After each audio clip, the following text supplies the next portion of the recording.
From the Tennessee Valley Weather Channel, this is a severe weather alert. Fred Gossett here in the Tennessee Valley Weather Center on this Saturday afternoon with the latest update considering the severe storm threat we have across the area. Now, there are currently no watches and warnings in effect across our immediate local area, but as we get into the evening, I do think there will be a tornado watch issued across the area.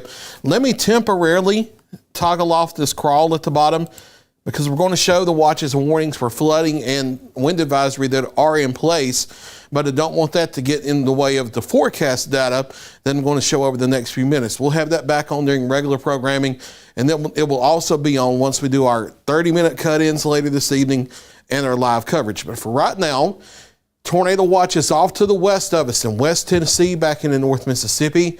That does not include any of our viewing area counties at this moment. It's knocking on the door just to the west, though. For those of you just outside of our viewing area that still check in from time to time in places like McNairy County, Chester County, and Henderson County, you are in the tornado watch that will carry on through the late evening and the overnight hours. Once we get a little bit closer to the line moving in later this evening, there will likely, very likely, be a tornado watch issued across our viewing area of southern middle Tennessee, northeast Mississippi, and northwest Alabama. It's just going to be a couple more hours, if not a few more hours, before that happens, because they like to wait until the storms are an hour or two away before they pull the trigger on that. But they will do that as we get closer.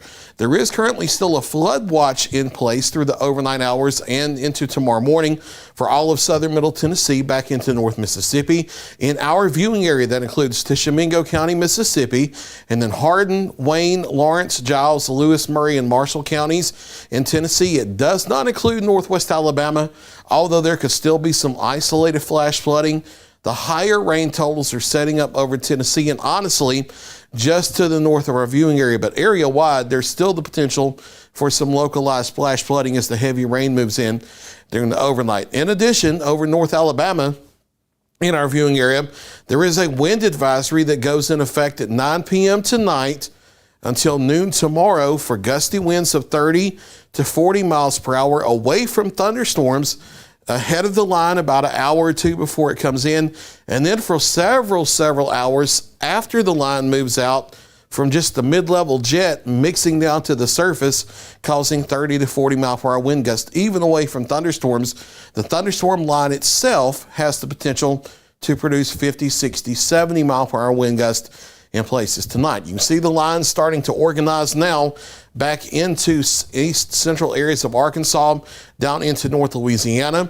We are noticing some spotty thunderstorm development just ahead of that we'll have to watch carefully. But over our immediate area, it's just mostly cloudy skies, a few pop-up showers here, but all the heavy action for now is off to the north and the west of our area. Current temperatures across the region setting us up nicely here with warm temperatures. We're between the mid-60s to the lower 70s across the area. And then with dew points now climbing into the low to mid-60s. That's an error at the Savannah, Tennessee site. Dew points in the mid to lower 60s across the region. The air is becoming unstable now, setting us up for strong to severe thunderstorm development.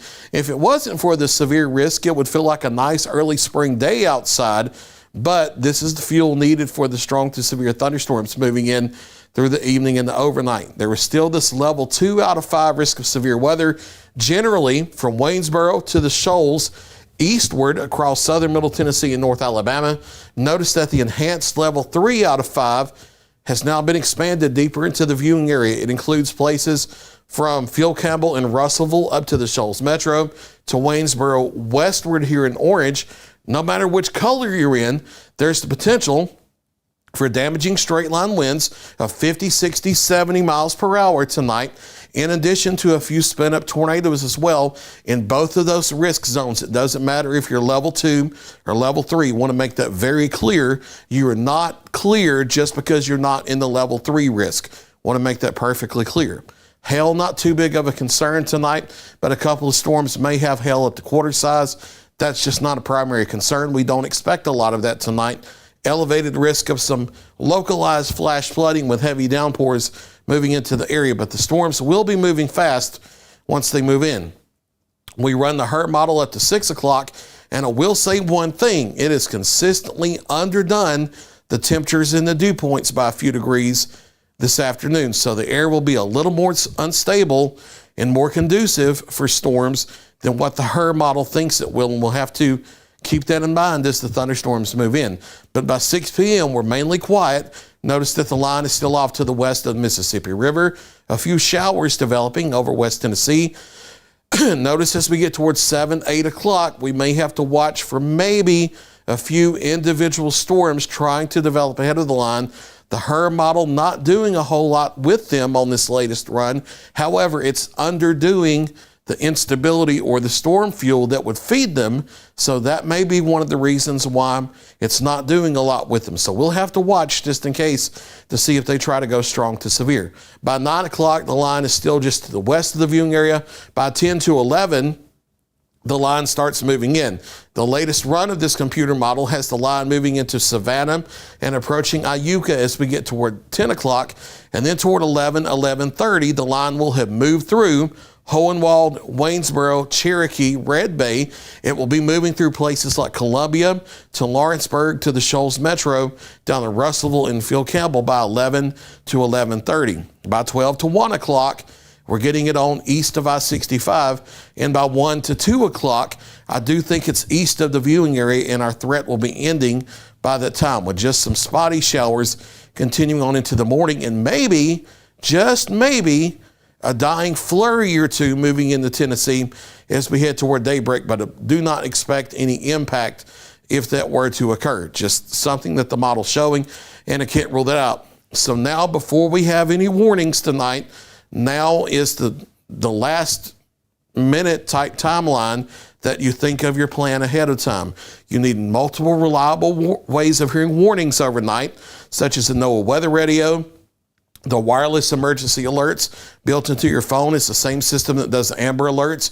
They also trigger for tornado warnings and for severe thunderstorm warnings that are for higher end type wind damage. There's also the free Tennessee Valley Weather app available in the Apple App Store and Google Play. Talk about that here in just a second, but all of those will give you alerts. Sirens do serve a purpose, but they are for outdoors to let you know to seek additional information. A siren will likely not wake you up during the overnight. You need something that will wake you out of your sleep because this is an overnight type threat. In addition, right now, you need to know where your safe place is going to be, where you will shelter if a warning is issued. If you haven't already gotten that plan in place, you need to do it now. You don't need to start thinking about that when a tornado is 5 miles away and moving at 60 miles per hour toward you. It's already too late by that time. So now, while the weather is still quiet, if you don't already know where your safe place is, where you're going to seek shelter, figure that out, especially if you're in a mobile home where you have to leave and go to a sturdy structure, because mobile homes are wonderful, affordable housing. I lived in one for the first 34 years of my life, but they are dangerous during high wind situations and tornado situations. Even if they're anchored down, even if they're tied down, there's upward lift from a tornado that anchoring just does not help with. And it takes as little as an EF1 to shred apart a mobile home. It does not take a higher end tornado. So ahead of time, you need to have a plan in place for where you will go to a sturdy structure to seek shelter if severe weather does approach your county. And it may be that you need to go ahead and leave your mobile home when the tornado watch is issued in a few hours from now. I know there are plenty of community shelters over northwest Alabama. There aren't as many over southern middle Tennessee, but there are a couple, and there are some back in northeast Mississippi. Those usually open when the tornado watch is issued, and then they stay open until the threat is over. If you don't have one of those, a friend or a relative that's on a site-built structure, that's a good option as well. See if you can come spend the night until the storms move through, so you're in a safe, sturdy, site-built structure when the storms come in. If you don't have that option, maybe a 24-hour gas station down the road or a hotel or a restaurant. Most people will let you in if a storm is coming and you're in danger. Think about how long it's going to take you to get there and leave out ahead of time before the storms approach so that you can get into a sturdy structure before severe weather moves into your town. Now, in addition, once you're in your safe place, you need to hunker down through the basic tornado safety rules we all know, and make sure if you have them available, there are helmets for everyone: bicycle helmets, football helmets, ballistic helmets, construction hard hats, motorcycle helmets, even metal cooking pot. The basic idea is you want to protect your head and neck from flying debris. That's how most fatalities happen in tornado situations. So anything hard and sturdy you can use to protect your head and neck from flying debris, that's the way to go. Think about this now before the storms move in.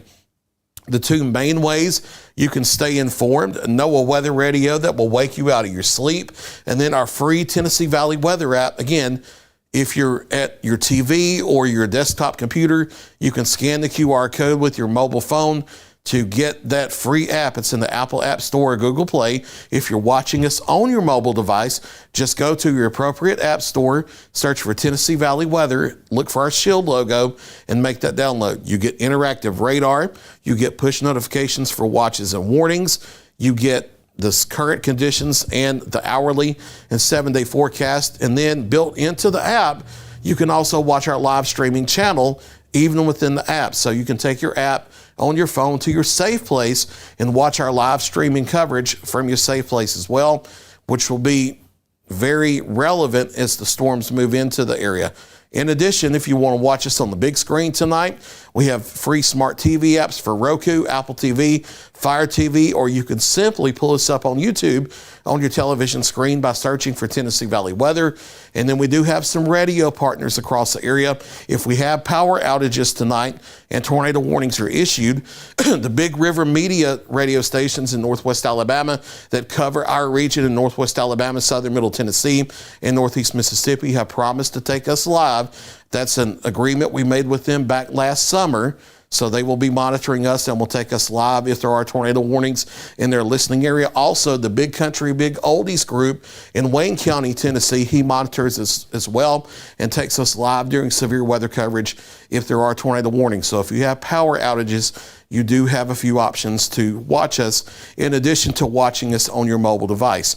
So no watches or warnings for severe storms in our immediate viewing area right now. It's probably going to be a couple to few more hours before that changes. But off to the west of us, there is a tornado watch over western Tennessee and northern Mississippi. It does not yet include any counties in our viewing area. But here within the next few hours, once we get a little bit closer on the timeline to getting storms into the area, we will get a tornado watch in our region across southern Middle Tennessee, North Alabama, and North Mississippi.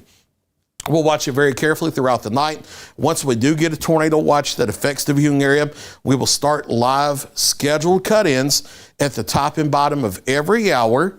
And then once we start getting warnings, we will do live cut-ins as necessary. And then you know our long-standing policy here, should there be a tornado warning issued anywhere in the viewing area, we will be live nonstop until the danger is over. Again, we have Taylor Plott here tonight with us, in addition to Chase Wilson, Sam Camp as well, and Ben Luna is on standby. We got Kelly Rosson on vacation. She's taking a well-needed rest and vacation through early next week, so she won't be available, but the entire rest of the team will be tracking the storms tonight, and we will have continuous coverage as necessary. From the Tennessee Valley Weather Center, I'm Fred Gossage here. Stay with Tennessee Valley Weather. We'll keep you advised. You're watching the Tennessee Valley Weather Channel.